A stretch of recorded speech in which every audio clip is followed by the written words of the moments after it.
Hi, everybody. Take 3. Peeling back the label. For some reason, we got cut out. So this is part 2 of the first video, and I just going to get Deborah back in. I apologize, but this is what it's all about in terms of live. You just never know what you're going to get, but I don't know. To me, that's the exciting part. So I'm just waiting for Deborah to get me going, and we'll patch her in. And we were just talking about why Debra decided to write this book, and she was explaining how her husband they were in Paris, and her husband wanted to go to the catacombs, which Debra did not, because that was just way too scary for her. Her husband's a doctor, and he just loved looking at all the bones and telling her all the different types of bones and whatnot.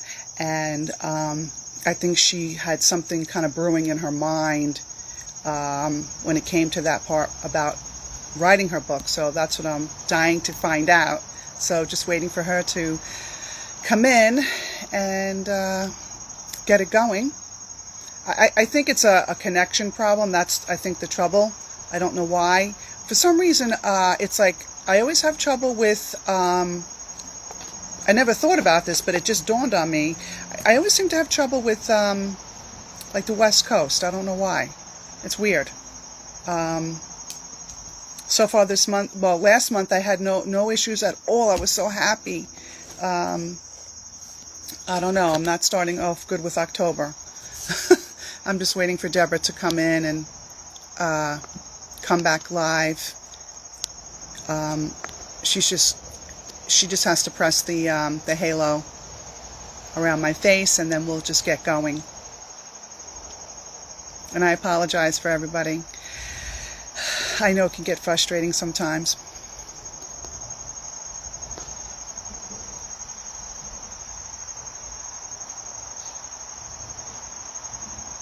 I know she's trying, because she wouldn't just be sitting there doing nothing. She's a hustler. It's not working.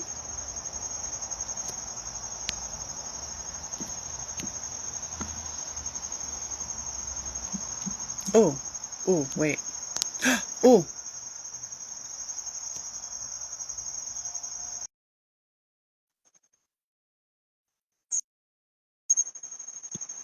See, it connected. Oh.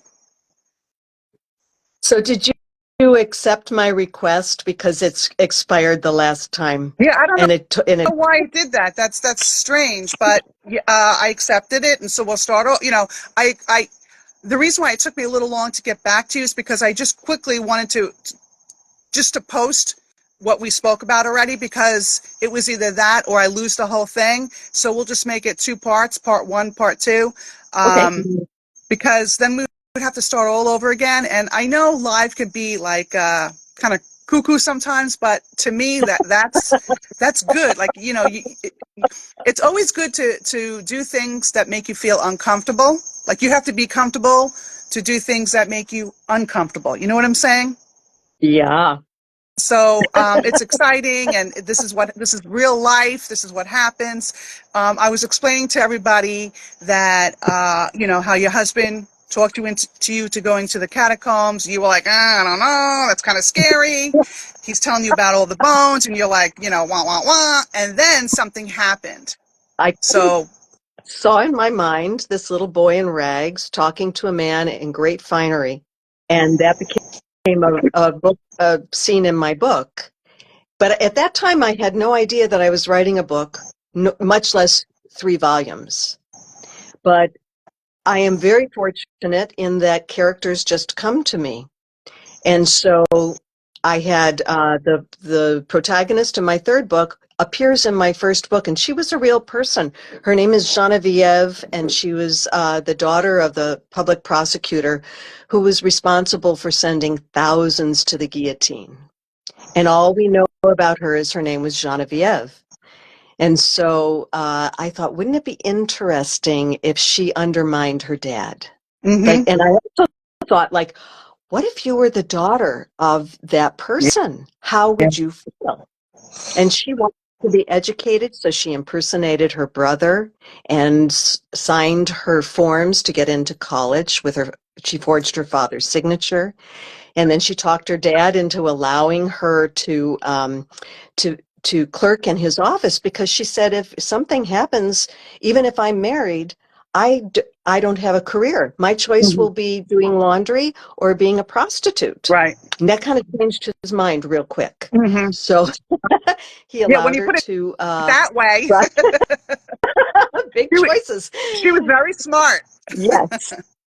So she is tasked with writing the copying the list of names for the guillotine, and sees a name of a man she thought she hated, and she replaces Mhm.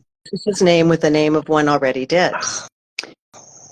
And that happens in her own revolution. Mhm. And Mhm. in her own war, she is arrested for dressing as a man. Mhm. And at that time, they put women in insane asylums and shaved their heads. And Genevieve says, does this make sense to you? Do they shave my head because I'm dressing as a man, and with short hair, I'm more of a man than I was with long hair? Yeah, yeah, But, that's what I thought was kind of strange. but then, in World War II, during when the occupation was, when they were freed from the occupation, people shaved the heads of women who were collaborateurs, to the Nazis. And so, this shaming of shaving the head is something that's been around for centuries. Mhm. Mhm.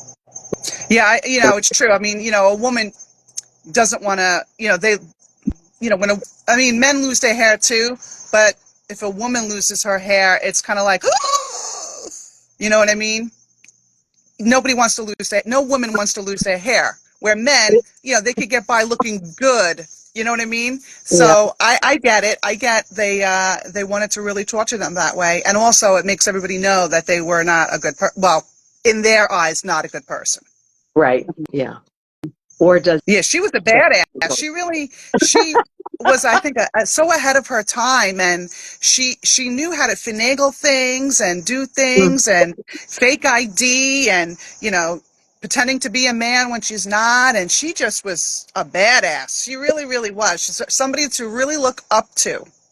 yeah. Well, I think that when you said ahead of their time, there was a first murderess in the French Revolution, where Charlotte Corday, at the very young age, she was in her early 20s, went in and stabbed this guy in his bathtub, Marat, and that's pretty badass. Yeah. Uh-huh. Very Mhm. ahead of her time. And she said she killed one to save hundreds of thousands, because she did not agree with his political statements in the paper he had published, which was called Friend of the People. And she thought he was very not a friend of the people. Exactly. And so there were women during that time that, they were badass, pretty bad. Now, in your research, did you really have to dig for these people, or they were like in plain sight, like any other bad man during these times? Like, you know what I'm saying? Yeah, Were they published? Did people write about them, or you actually had to really dig? Because you really don't hear much about women. I mean, women have to write about these women from the past in right. order for us to realize, like, wow, look what these women did. Like this, hundreds thousands of stories. But if it weren't for you authors writing historical fiction, we wouldn't even know about any of these women. Right. So, in my third book, In Her Own War, I have someone kidnapped and taken to a bordello. And I got a book on an academic book, and I have many academic books, which for me is very hard to read because I like the fun stuff. Mm. And when I found out about how women were brought into the prostitution trade, it was really astonishing. And I thought, when I find interesting things about history, I work that into the book, because it's a way of honoring the real life of what happened. And I read personal stories about how these one woman gladly went into prostitution in order to care for her siblings and her father, who was ill. And that was the only way she could make money to take care of her family. And so she liked it. And I had another character who just really enjoyed her work. Yeah. And unfortunately, many women were enslaved, especially women of color, because they were considered to be exotic. And so, you know, honoring history is very important to me, and I think important to many historical fiction writers. And to be able to expose that in a novel where people are reading for pleasure, they're learning something about, wow, that was interesting times. Yeah. Absolutely. When you're writing your book, why did you choose like for lack of better words, like the common folk, like just common everyday people, and not the main character being like somebody well known in history? Like, why are you choosing the women? Is it just because you want? Well, I'll let you explain it instead of me guessing. Well, we have a lot of books, not autobiographical, but biography books. And we all know, even in our own times, we know how celebrities live. And we knew how celebrities lived back then. But when I was in France, I had a burning question. Why was the French Revolution one of the bloodiest in history? And that's kind of why and it took me 3 books to understand that. Okay. And so I wanted to know what it would feel like to survive those times as a woman, because I could relate to that. Yeah. And so I didn't want to do it from a well-known, I loved being at Versailles, but we've read all that. There's wonderful books about all that stuff. I wanted to know how the real people survived and what they did. And when I learned that 6,000 women marched in the pouring rain in October to Versailles, because why? Because their children were starving. It's interesting. In our revolution, we were fighting against a king in another place and taxation. But during the French Revolution, it wasn't just the king, because there were 3 levels of society. So there was the nobles, and then there was the church, and then there was the commoners. And so the commoners were the only class of people that paid taxes, and they were forced to tithe 10% of their income to the church. So the nobles, the royals, and the head of the churches were extremely wealthy. Extremely wealthy. Here people were starving to death because they couldn't get bread, and the nobles were using flour to powder their wigs. Yeah. So Not good.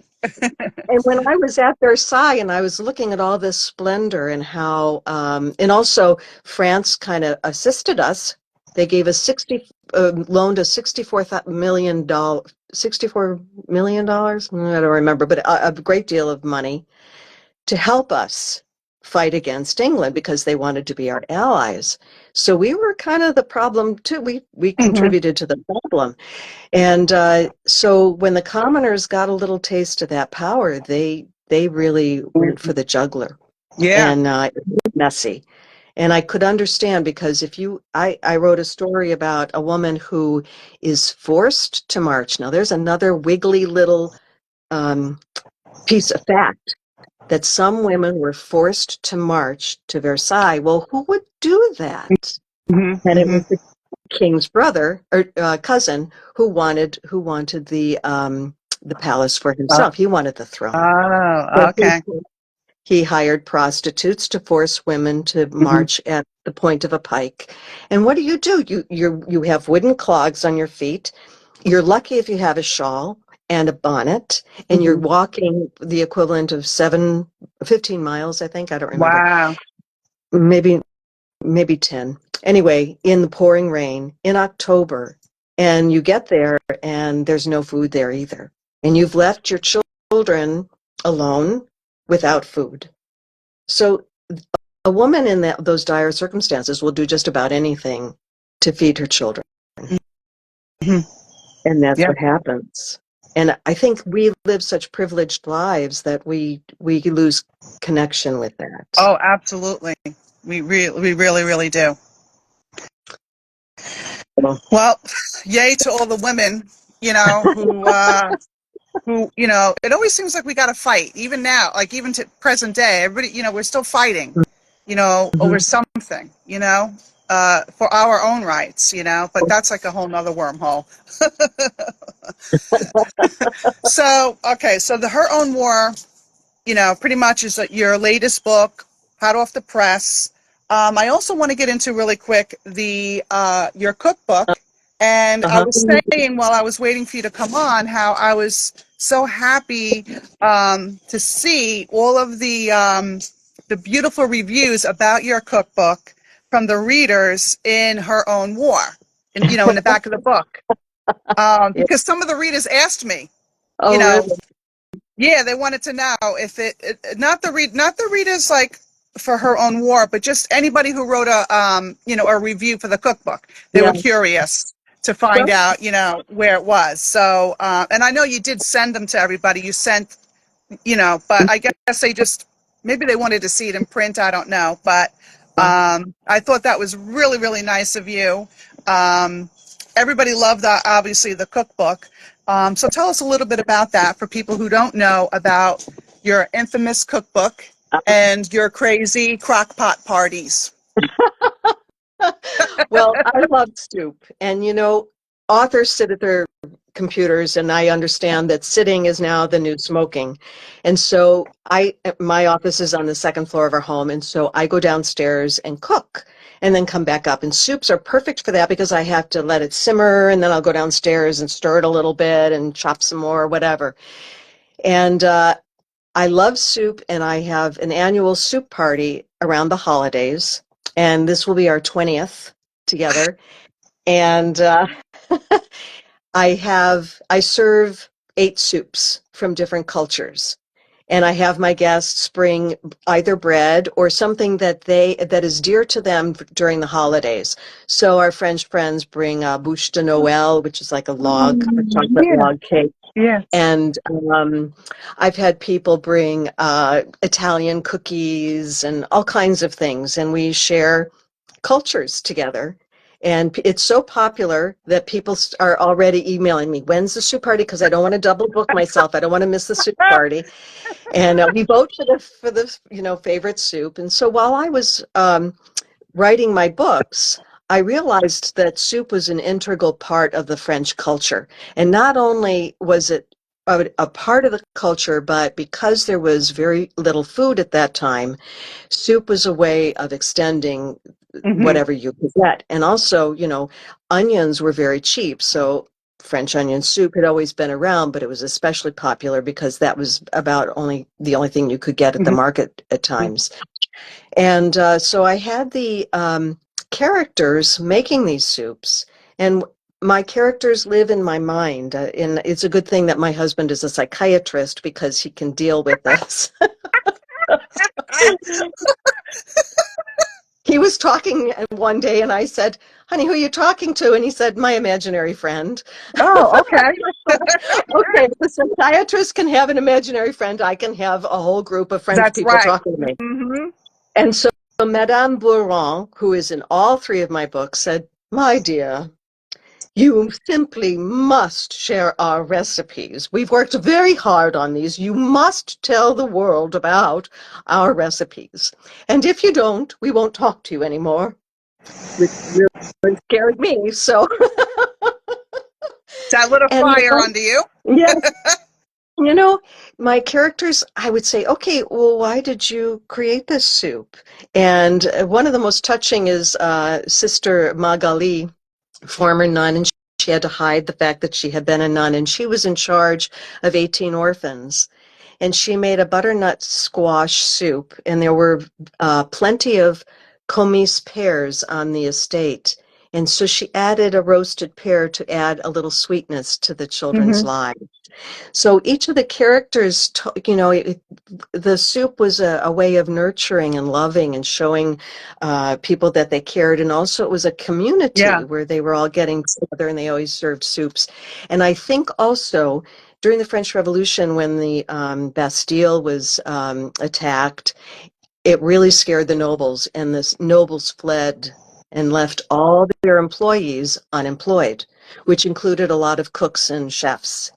And so they all migrated to Paris, where there were no jobs because there was very little food, and certainly nobody who could pay them. So if they were very lucky, they would have in their lodging rooms, which was just one room for maybe 4 people, 6 people, they were very lucky if they had a fireplace. And if the entrepreneurial types took their cauldrons of soup, took it out onto the street, served it bowl by bowl, and I think soup was the first form of fast food. Yeah, So isn't that amazing?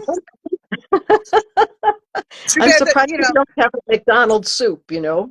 Yeah, I know. I think I think just maybe Wendy's. I don't know if you have Wendy's by you. They do sell chili, but I don't know if anybody else sells soup like that. But wouldn't that be better? At least it would be healthier. Well, you would hope it would be healthier Yeah, than a hamburger. But who knows? But that's so interesting. yeah. And if anybody wanted to go on Amazon and get her book, I highly recommend it.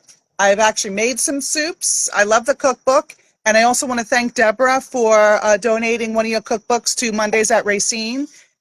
She donated a book for the Cancer Care Center, and this would making a soup for one of the cancer patients. I mean, that would be like a dream come true because it does show your love, like you said, but it just warms their heart, and they can't really eat a lot of stuff, so that would really make them feel good. So thank you for your donation for that. Oh, you're welcome. And Um, one of those people said, "This soup is like a hug in a bowl." oh, I love that. See, that Kind is of, so cool. See, that makes you feel good when you read things like that, right? yes, and I thanked her in the book. So Yes, yeah. I love that. Tell me, what are some books that are on your nightstand right now? Are there any books that you're reading that you would like to mention to the viewers? Well, historical fiction writers are always researching, and so when I was writing my books, the French have a saying. You know how we say, "I know something like the palm of my hand." We Yeah. say that. In France, they say, "He knows that like the inside of his pocket." Okay. And so pockets were used before handbags. And as a matter of fact, during the French Revolution, when the fashions went from really big clothes and big skirts where they had hanging pockets and they could hide the pocket between the folds of their skirts, they went to very like Grecian slim silhouettes. Well, you can't hide a pocket in that. And so they created the handbag because you Okay. had to carry it in your hand. Yeah. And so I've been researching pockets, Oh, okay. which is kind of fun, That's the book and called Pockets. Okay. Cool. yeah, an intimate history of how we keep things close, your vest pocket. And I'm reading something that happens around right before the French Revolution, but this was going on for about 100 years, where Louis XIV came up with a program to take all women who were imprisoned, either for prostitution or because they were insane because Hmm. they disagreed with husbands, and gave them the opportunity to be sent to what is now not modern day Quebec. And they were, I guess you would call them war brides. So they went there, and there were many men who were trappers and farmers, and they needed wives. And so Louis XIV started this program where he'd ship these women off.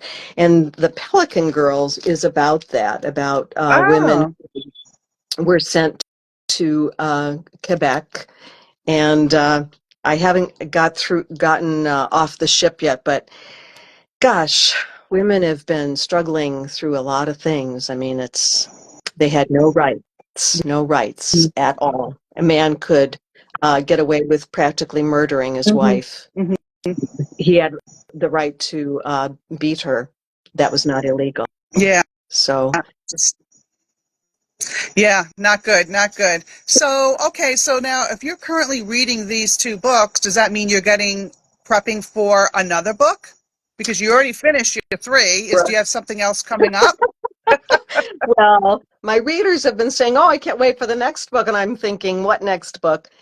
But in my trilogy, I have children, and a cheeky little fellow named Fortuné, and I might do something with that because Napoleon was in power at that time, and that's certainly fodder for a good story. But I'm also working on a contemporary late in life romance that Ooh, I occurs love in that.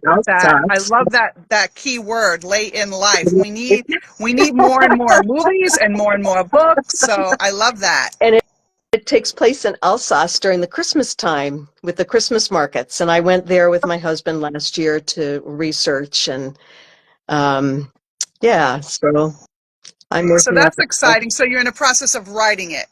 I am. Okay, so it's not like you don't see it when it's being published or anything yet.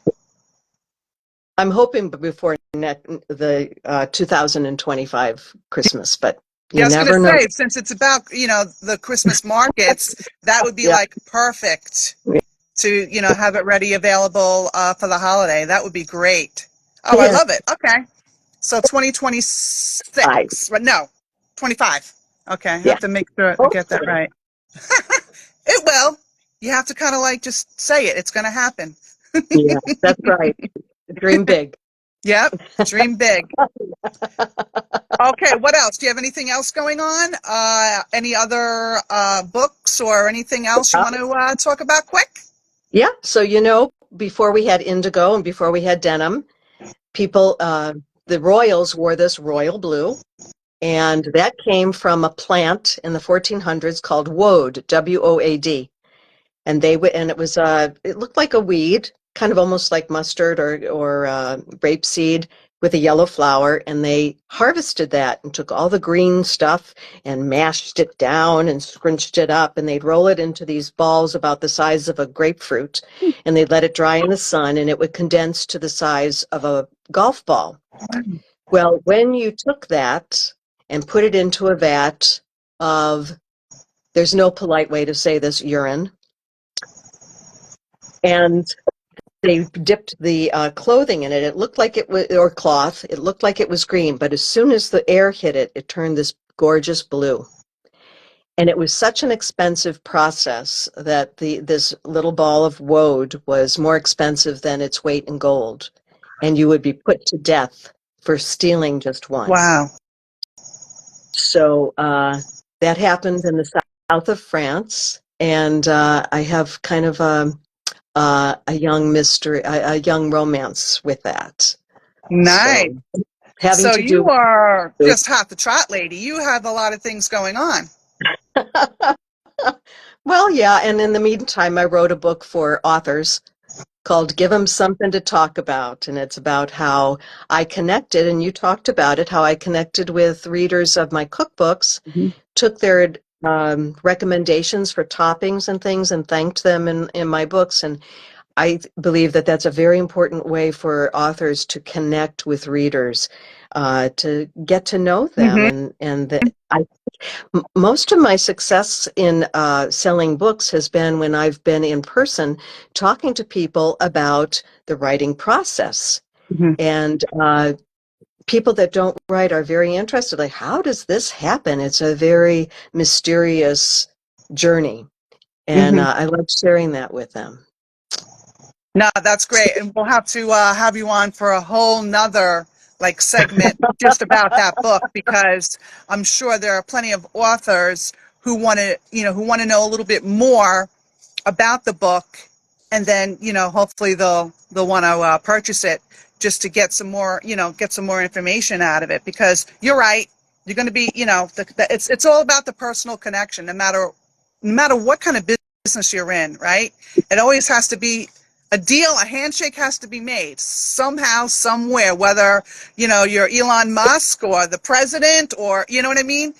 It always starts off with a handshake, right? Like Yeah. building a relationship. So you as an author, firsthand. So give them something to talk about. If there are any authors listening, I highly suggest you check that book out. Any other last words or how we can get a hold of you, Deborah, or anything like Oh, that? my website, which is my name, Debra, Debra, Borchert, Borchert.com. And of course, on that big river in the sky. And at local bookstores everywhere. Very nice. I just want to show everybody again. Whoops, my bookmark. Your beautiful book, You wore Her Own the War. right color. You wore the right color Yeah. for that. I just love like your book covers. They're like frame worthy. Oh, They're just I mean, just look at those people. They're just so beautiful. I just love them. I So I thank love my cover designer. Thank yeah, her. beautiful, Another New beautiful. Yorker. See that? Well, thank you so much for coming on, Deborah. I totally appreciate it. We're going to Thank have you you for back having on. me. We're going to talk about the book marketing, Okay. in-person book marketing. And I can't wait to hear about your contemporary romance, late in life women, and your young romance. I'm excited. I can't wait to find out more about them. Thank you so much. It's been such a pleasure. You're such a generous and fun host. Thank you. Thank you, Deborah. Have a good day. You too. Bye. Bye.